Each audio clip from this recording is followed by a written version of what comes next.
I am Sean, and welcome once again to my Horror Corner. As always, thank you so much for watching the video today. I really do appreciate you uh, tuning in and listening to what I have to say. And again, continue to say it every time. For those of you who have been subscribing, a very special thanks to you. I really do appreciate you guys. I'm about three-fourths of the way now, I think, to 100, and that just blows my mind. So hopefully here the next month or so, we can go ahead and hit that 100. That would be pretty cool. So again, thank you all so much for subscribing. Let's get right into it. Today, we are going to be talking about, kind of a little spoiler here, but what I think is a really fun movie. Today, we are going to be talking about Crawl from 2019. Um, I remember seeing this in theaters when it first came out. I really, really loved this movie at that time, and I have seen it again since and rewatched it again today before I got ready to record this movie. Um, or record my thoughts on this movie, and yeah, we'll see if it still holds up for me, and or maybe just how well it holds up. Because yeah, I'm still a fan. I'll go ahead and tell you that much right now. So yeah, let me put on my glasses so I can read my notes here, and we will start talking about Crawl. Um, Quick overview from Rotten Tomatoes for the film. When a massive hurricane hits her Florida town, young Haley ignores the evacuation orders to search for her missing father. Uh, After finding him gravely injured in their family home, the two of them become trapped by the rapidly encroaching floodwaters. With the storm strengthening, Haley and Dave discover an even greater threat than the rising water level, a relentless, there we go, attack from a pack of giant alligators. The film was released July 12th of 2019. I'm going to butcher some names here coming up. When I was making my notes and writing this stuff down, I was like, oh, well, this is going to be rough. So just letting you know ahead of time I'm about to fuck some names up. As I said, released July 12th of 2019, directed by um, I believe it's Alejandra Asia, written by Michael Rasmussen and Sean Rasmussen, produced by Craig Flores, Sam Raimi, and Alejandra Asia, cinematography done by Maximum Alexandre, edited by Elliot Greenberg, music by Max Arouge and Stefan Thumb. Production companies were Paramount Pictures, Raimi Productions, and Fire Axe Pictures. Distributed by Paramount Pictures, a runtime of 87 minutes, a budget of anywhere between 13.5 and $15 million, and made 91 million at the box office, so did very well. Uh, Rotten Tomatoes scores 84% from critics, 75% from the audience, and IMDb score of 6.1 out of 10. The critics' consensus for this film, real quick, also from Rotten Tomatoes, it's Crawl is an action packed creature feature that's fast, terrifying, and benefits greatly from a completely game. Again, here's a name I'm really going to mess up, and I feel bad for this. Kea Scodelario. Crawl is a fun throwback with just enough self awareness to work. Cast for this film, just a few names to mention. Again, Kea Scodelario, I wish I knew how to say that, as Haley, Barry Pepper as Dave, Morford Clark as Beth, Ross Anderson as Deputy Taylor, and Jose Palma as Deputy Flores. So let's talk about behind the scenes things here a little bit for this film before I get too much into everything. Let me get a drink of coffee real quick. All right. So the director was very intrigued by this script that was written by the Rasmussen brothers, but he felt that it was way too short. The original script only took place in the crawl space. There wasn't anything else going on. It also only had one alligator until that final act. So he did some rewrites, expanding locations, characters, adding some backstory, and bringing in more alligators. Um, I think that works. I mean, I don't know what this film would have been like had we only got the crawl space activity. Probably still would have been fine, but definitely would have limited it somewhat. And I definitely think the addition of more alligators throughout the film adds to it as well. And we'll talk about that as we go through the plot. Uh, multiple discussions were had, including having the main characters eaten by alligators at the end of the film, not surviving. And there were several ideas kicked around on whether or not the dog would survive. Um, I'm one of those people that I feel like the dogs always need to survive in horror movies. I have a dog, and she is, my princess. I mean, she's incredibly spoiled and gets whatever she wants. And so, yeah, I'm one of those people that when dogs get killed in movies, I'm not very happy about it usually. So I'm glad they didn't do anything to the dog in this film. Um, yeah, I think that from what I was reading in one of the notes there was even a consideration of maybe that's how. Um, Haley and her father would survive is by sacrificing the dog so they could get away. So glad they didn't do any of that. It would have really ruined this movie, in my opinion. Um, Kaya, the main actress there, she was trained to swim by coaches from England and Serbia, including a former Olympian.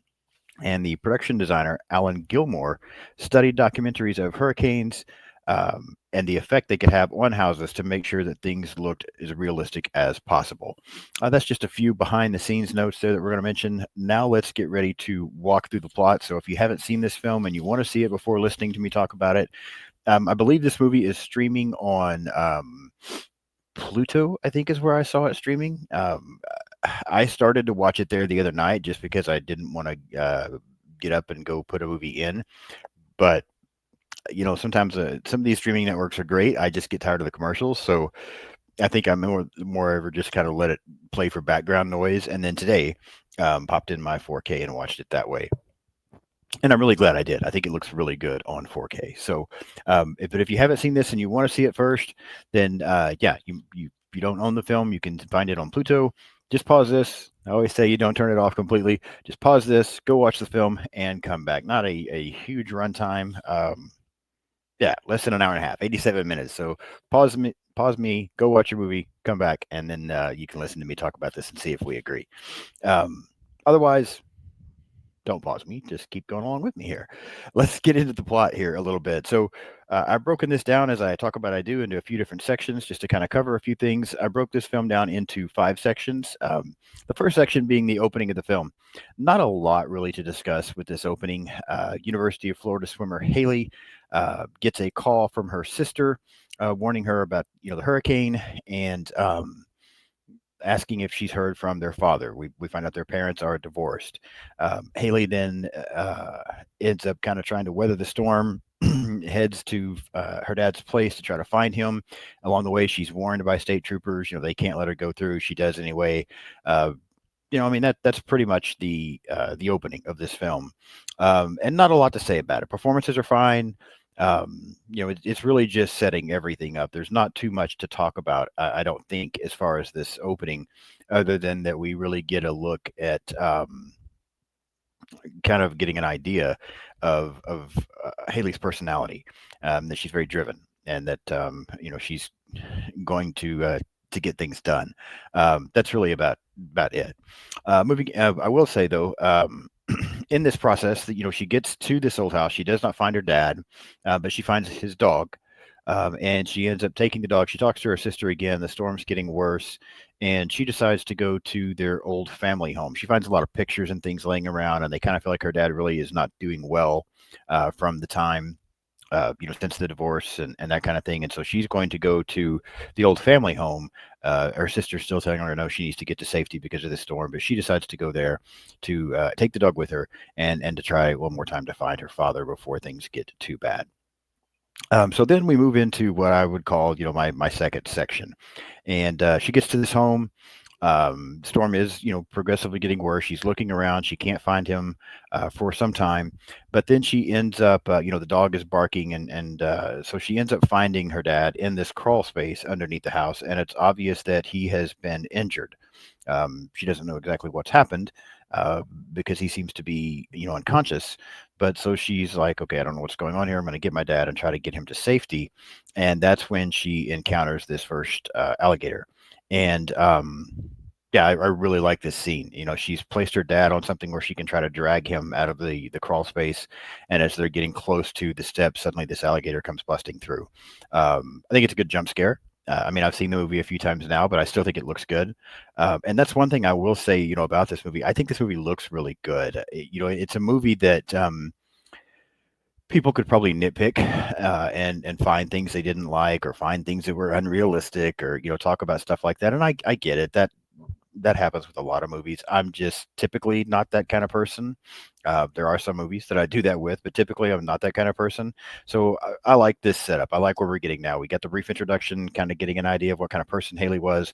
She finds her dad, and now we get this first scare with this alligator coming in and her trying to drag her dad to safety or at least find a spot where, the alligator can't get to them. And so she kind of gets under some pipes and, yeah, they're safe from the alligator from there for a little while. Um, I really like this setup. I like the plot for this film, and I really like this setup because I think it really.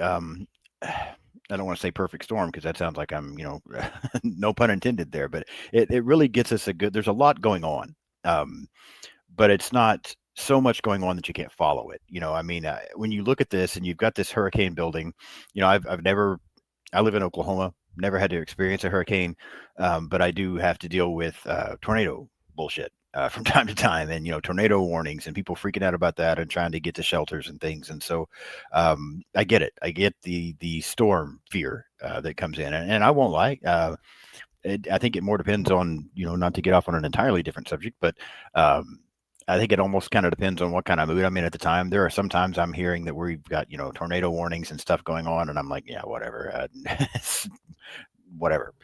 There are other times that, I'm up at 2, 3 o'clock in the morning watching the weather to see, exactly what I need to do. So sometimes it bothers me, sometimes it doesn't. But yeah, and tornadoes always seem to come at night here where I live for some reason. I've wondered several times why we can't get one during the day when people can actually see what the hell's going on. They always come when people are trying to sleep. But yeah, that's all. Yeah, don't worry. We don't have to talk about that right now. So anyway, yeah, I get the setup here and the storm being an issue, and then you've also got, you're in this tight confined crawl space. Another thing that could trigger some fear, and then on top of that, now you've got these massive alligators down there with you, and she comes across. She's trying to get to her phone. Her dad and her are kind of caught up in this one section of this crawl space where there's some pipes that are blocking the alligator to get to her, and she's wanting to try to see if she can get any kind of a signal and call for help. But she's, she doesn't have her phone with her. She's dropped it somewhere along the way of trying to get her dad to safety, and so now she's um, going to try to take a risk and get back out a little bit into the areas where the alligator is, so she can possibly get her phone. And as she feels like she accomplishes that, a second alligator pops up, and she ends up getting bit, but is able to escape and get back to the safer area with her father. But unfortunately, it was kind of all for naught, as her phone doesn't seem to get her any signal. And again, at this point, I still find myself. I mean, I've seen it before. I remember loving this again the first time I saw it in theaters. I think it was a great theater experience seeing all this on the big screen. But I'm still really, when I was watching this morning, I'm still really enjoying this film. I think it still provides, it's one of those movies that I've talked about before that even though I've seen it multiple times, the film doesn't scare me, but it still provides some tension. And I still feel like I feel that tension a little bit when there's these scenes of her trying to get through this crawl space and the alligators pop up and, she's trying to escape and get away from them. I still feel like it brings the tension. It holds up well, opinion for rewatches. For me anyway. Um, while she's in this secure spot, we get a really good scene, I feel like, where she's looking through these holes in the crawl space where she could see outside, and the crawl space is starting to flood. So we're just adding to everything that they've got going on down there. But through these holes, she's able to see that this gas station across the way, and of course, most people have evacuated, but there are these looters that are in this little boat, and or they're stealing like an ATM, it looks like, and there's one guy in the store that's taking, food and that kind of thing. But she starts trying to use this flashlight to like flash them, get a signal to them that maybe they will come and help her. And one of the guys sees the light and is kind of trying to somewhat, walk through this rising water to see if he can get a better view of what's going on, because he mentions that he thinks there's some people over there that need help. And then while he's doing that, behind him, we see a gator come up on this little boat and attack one of the girls, or the girl that's there with them, and end up killing her. The guy turns around just in time to kind of see this gator attacking her. And as he starts to try to get back to her, he gets attacked as well. And then we get to the guy who's in the store. And like I said, he's mainly just getting snacks, which, this guy seems like an idiot. But anyway, um, he sees the commotion going on outside, and then we get what I think is a really cool shot of he's watching this chaos go on outside. He's dropped everything in his hands. He's slowly backing away, and he glances up at one of the mirrors in the store, and you just barely get a chance to see in this mirror that there's an alligator approaching him from behind. Before then, the gator actually does grab him and pull him down and start attacking him. And I just think that it was really well done. I think it was a good scene. I like the shot there, though, even though it's very brief. I just think it's a great shot where he's looking in the mirror and sees the gator approaching him from behind or before it attacks. Um, the kills are good. Uh, the attacks.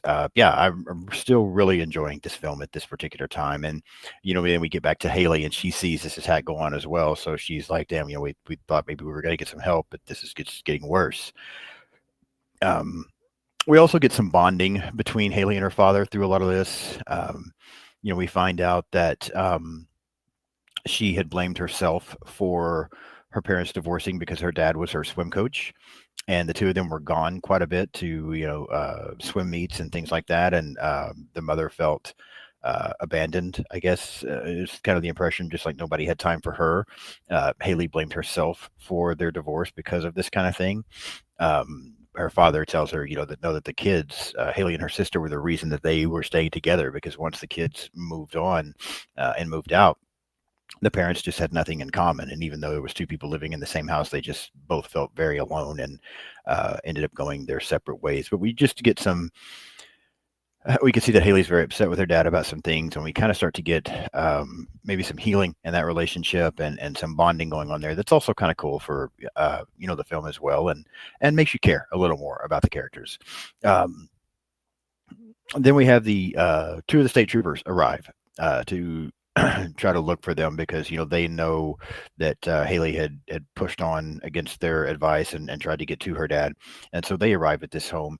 And again, we get a couple more good kills. One of the troopers gets into the house and over to the entrance to the crawl space and communicating with Haley. She's trying to warn him not to come down, that there's alligators, and so he's trying to radio his partner who has stayed outside to let him know to come help him. The partner who was outside sees some things going on with like a swing set, and then he ends up getting attacked by multiple alligators and killed. And then back inside, the other trooper who's trying to get him on the radio and find out what's going on, then he ends up getting attacked by one of the gators from the crawl space and also killed. Again, a couple more good attacks, good scenes. Yeah, I'm enjoying this film. I've anybody that's listened to me before. Um, everyone knows that I'm a slasher guy. Slashers are my absolute favorite as far as a subgenre of horror movie. But I've also mentioned multiple times that I really like shark films, and I think I could put alligator, crocodile films in that kind of group as well. There's just something about those that these kind of movies that I just think are so fun. I mean, obviously there's some that are better than others, but I find them, even the bad ones sometimes can be great fun to watch, when you're going to bed or background noise or whatever. So I'm really enjoying these attacks that we're getting by these alligators. Um, I'm finding myself very invested in the character of Haley and of her dad, and so yeah. And again, there's good tension. One of the things that I also think stands out in this film that I've mentioned in the past that I don't always pick up on is the score. Sometimes I just totally miss the score in a film, but I do notice the score in this movie, and I really like it. I think it complements what's going on very well. So I'm also enjoying the score to this film. As the crawl space continues to flood, Haley decides to swim out through a drain. We get a couple more scenes of her trying to avoid or being attacked by alligators. She ends up managing to get a gun off one of the troopers' bodies and shooting and killing an alligator. We have a scene there where she swims through the drain, kind of gets out into the water and almost gets attacked again before escaping and getting back in the house. And then she's able to kind of smash a hole in the floor and pull her dad up right before he's about to drown.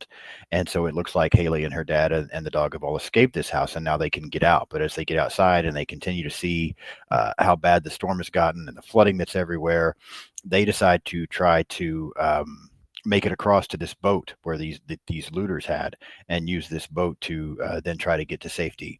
But in the process of doing so, the levee breaks, more waters come rushing in. They get into the boat, but then the water just forces them right back into their home, where they get separated for a little bit. Haley ends up in like the kitchen. She's panicking and crawls up on the cabinets to try to stay away. We see the dog swimming around the house a little bit. Again, a couple of scenes where I was worried that the dog was about to get attacked. We see her father. um, look like he makes it to some stairs and he's yelling out to Haley. We get some more good tense scenes where Haley is trying to kind of get that way. She sees a radio that she's trying to get to and navigate and stay on counters or things that she can. Getting to this upside down boat that's now there, but also trying to avoid the gators. Again, a lot of good fun tense scenes. I feel like the father finds some flares. There is a scene where you do feel like the dog is about to get attacked, and the father ends up getting the dog and getting him up on the stairs where the dog's out of the water. But then, as soon as he does, a gator attacks him, and he ends up getting his arm bit off. It's a really brutal scene because you see him, this alligator's got his arm and trying to pull him down and fight with him. And then you just see he's got his arm, like held up, and the gator goes the other way and his arm bends the way it's not supposed to and then gets bitten off. Uh, Another good scene. I really like that scene as well. He manages then to get up to the top of the stairs where he's at least out of the water. Um, Haley has it's come down and almost made it to the stairs, but now the gator starts coming after her. And then we get kind of a fun scene that I remember seeing in the trailer of this film. That when I saw it in the trailer, I was like, "Oh, that's going to be weird," but or look bad, but it actually doesn't look that bad. She gets into the bathroom and gets into the shower and shuts the door, and we just see this gator like slamming against the shower door. And she then makes the decision to open the door to let the gator swim in, but as it does, then she jumps over the top and shuts the door. And it sounds incredibly corny, but it actually it looks fun. I mean, like I like the scene. I think it looks well done. So yeah, she then manages to escape and start trying to get to her father. But there's a scene where she's now hearing a helicopter, I think, flying over as she's trying to watch out the window and use a flare to get the helicopter's attention. Another alligator comes crashing through the window there and attacks her. She manages to kill it with a flare. Um, and then she is, outside now swimming, trying to get back to the house. One more scene where she almost gets attacked by an alligator before her dad reaches down with his remaining arm and pulls her up to the roof. And they see, another helicopter that starts lowering something for them to climb in. And so we get that, they've made it, they've survived, and they're going to be okay. The dog's up there as well. So, dog's fine, Haley's fine, her dad's fine, and they've got help. And that's pretty much Crawl. Um, yeah, I mean, I feel like I kind of rushed through that, but I think this is a very. I still think this is a really fun movie. Again, I like the plot. I like the story. Um, the performances are all really well done. Everybody does a great job of this film. I've mentioned before, it helps if you have some likable characters. I think that you do find yourself really liking Haley and her dad as you get to see them kind of bonding and coming back together through this tragedy. I think that helps as well. The score is good. I think everything looks really good. The special effects look good. The attacks are good. Yeah, there's just so many things about this film that I really enjoy. It's paced incredibly well. Just like I feel like it didn't take me very long to go through it at all. Watching it this morning again, it's 87 minutes. It's a little less than an hour and a half, but I feel like it even goes by quicker than that. I feel like this movie lasts like an hour, and it's an hour and a half. So, yeah, I there's so many things that I really really like about this film. When it comes to crocodile movies, alligator movies, that kind of thing, most of them don't look great. The special effects aren't good.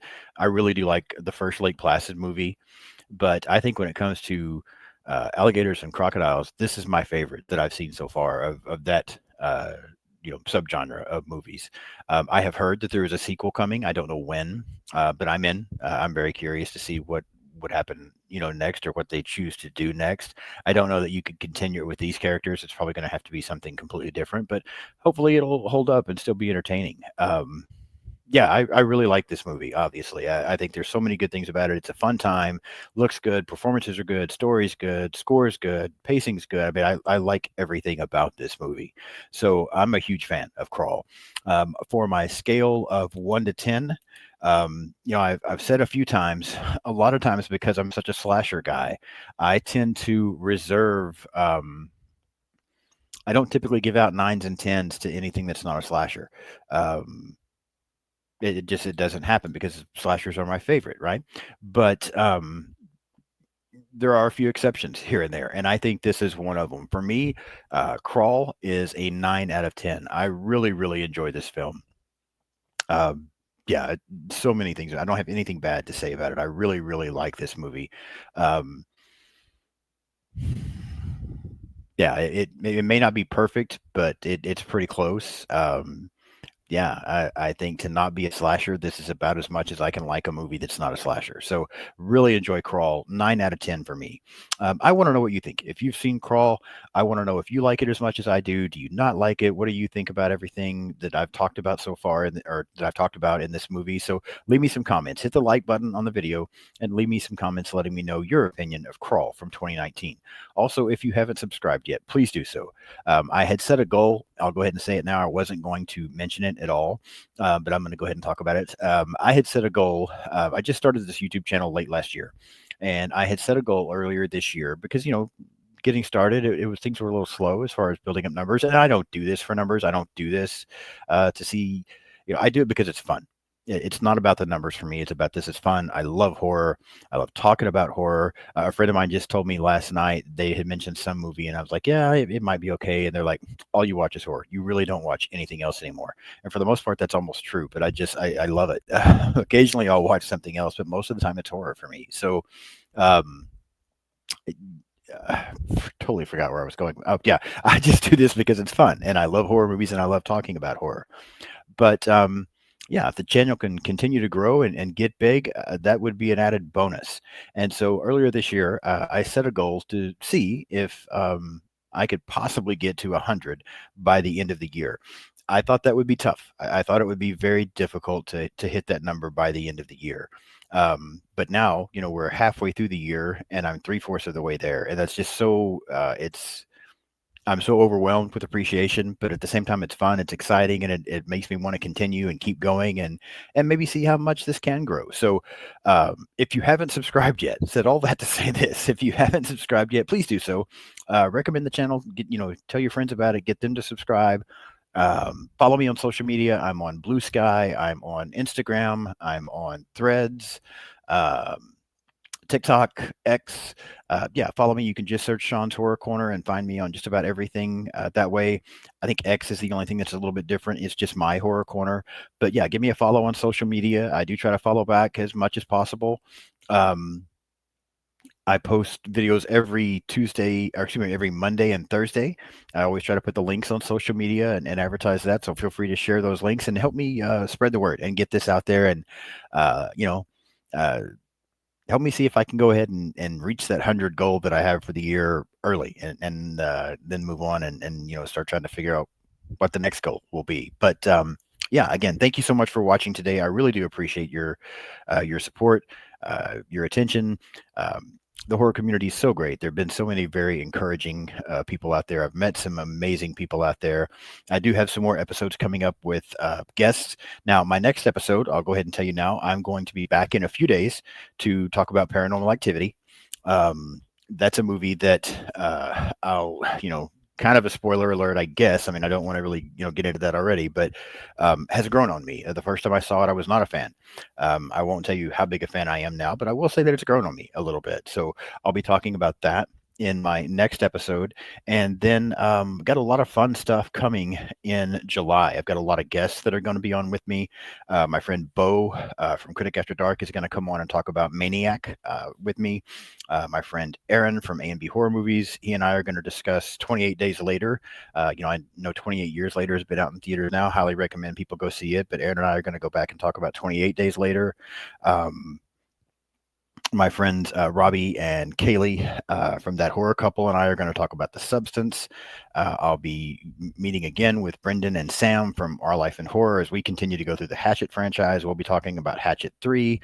So a lot of fun stuff coming up in July. Some great guests, some fun people that I love having come on. Yeah, I'm looking forward to it. I absolutely love doing this. I would be watching a movie and recording every day if I didn't have to work and do other things. So thank you again so much for watching.